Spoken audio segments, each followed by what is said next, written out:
আসসালামু আলাইকুম। আপনি হয়তো বিভিন্ন কাজে বা বিশেষ প্রয়োজনে আপনার ফোনে ৪ থেকে ৫ টি জিমেইল অ্যাকাউন্ট ক্রিয়েট করেছেন বা খুলেছেন। এখন আপনি চাচ্ছেন যে সবগুলো জিমেইলে আপনি ব্যবহার করবেন না, ১ টি বা ২ টি জিমেইল অ্যাকাউন্ট ব্যবহার করবেন। অর্থাৎ আপনার বাকি জিমেইল অ্যাকাউন্টগুলো কীভাবে ফোন থেকে রিমুভ করবেন তাই দেখাবো আজকের এই ভিডিওতে। তো চলুন কথা না বাড়িয়ে মূল ভিডিওটি শুরু করা যাক। আর বরাবরের মতো রিকোয়েস্ট থাকবে চ্যানেলটি সাবস্ক্রাইব করার এবং পেজ থেকে দেখলে ফলো দিয়ে রাখবেন। Welcome to mobile screen. Mobile থেকে জিমেইল অ্যাকাউন্টটি রিমুভ করতে হলে আপনাকে যেতে হবে আপনার ফোনের সেটিংসে। তো আপনি আপনার ফোনের সেটিংসে যাবেন, যাওয়ার পর এখান থেকে আপনি আপনার ফোনে গুগল অপশনটি খুঁজে বের করবেন। দেখেন আমার এখানে সিস্টেমের উপর গুগল অপশনটি লেখা আছে, তো আমি এখানে একটা ক্লিক করলাম। ক্লিক করার পর আপনি এখানে জিমেইল যে এমডি সাগর অর্থাৎ আপনার যে জিমেইল সেটাতে আপনি ক্লিক করবেন। ক্লিক করলে নিচে একটা অপশন দেখতে পারবেন, manage account on this device, এখানে একটা ক্লিক করবেন। ক্লিক করার পর আপনি একটু নিচে আসবেন, আসার পর দেখেন এখানে আপনার জিমেইলটি শো করবে, অর্থাৎ আপনার ফোনে যতগুলো জিমেইল অ্যাকাউন্ট থাকবে সবগুলোই শো করবে।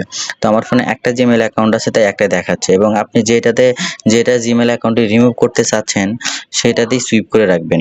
তো আমি এটাতেই আছি, আমাকে মানে ডিফল্ট অ্যাকাউন্ট আমার নেই বা মাল্টিপল অ্যাকাউন্ট আমার নেই, তাই আমাকে সুইপ করতে হচ্ছে না।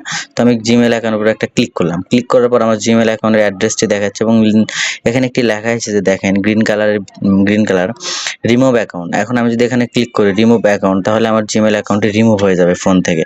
তো মাত্র এই সহজ, এইভাবেই আপনি আপনার ফোন থেকে জিমেইল অ্যাকাউন্টটি রিমুভ করতে পারবেন। অর্থাৎ যে জিমেইল অ্যাকাউন্ট রিমুভ করতে চান সেটাতে অ্যাকাউন্টটিতে লগ ইন করে আপনি যদি রিমুভ অ্যাকাউন্ট এখানে ক্লিক করেন তাহলে আপনার এই জিমেইল অ্যাকাউন্ট ফোন থেকে সম্পূর্ণভাবে রিমুভ হয়ে যাবে। তো আমি রিমুভ করতে যাচ্ছি না, তাই এখানে ক্লিক করলাম না। তো আপনি যদি ক্লিক করেন তাহলে জিমেইল অ্যাকাউন্টটি রিমুভ হয়ে যাবে। তো আজকের ভিডিওটি এই পর্যন্ত ছিল। ভালো লাগলে চ্যানেলটি অবশ্যই সাবস্ক্রাইব করেন, পেজ থেকে দেখলে ফলো দিয়ে রাখবেন। আজকের মতো আমি আশা করি এখানেই বিদায় নিচ্ছি। দেখা হবে পরবর্তী কোনো টেক ভিডিওতে। সে পর্যন্ত সবাই ভালো থাকবেন, সুস্থ থাকবেন। আল্লাহ হাফেজ।